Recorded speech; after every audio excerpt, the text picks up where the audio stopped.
गजानन गौरी के ललना और ये है बारंबार अभी चमक पहुँचो देवा भारत हम किसी है तोर संगमा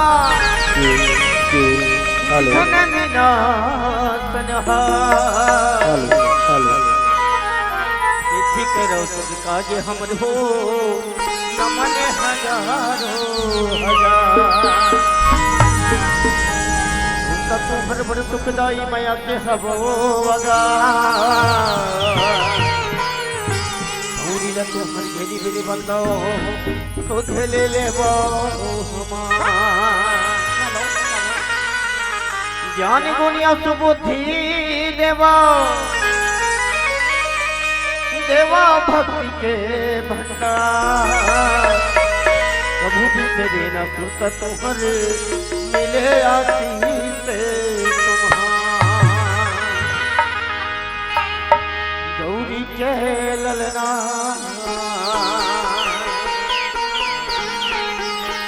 भूले ही दुलना देवा पुण्य उताया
जय जोहार संगवारी हो।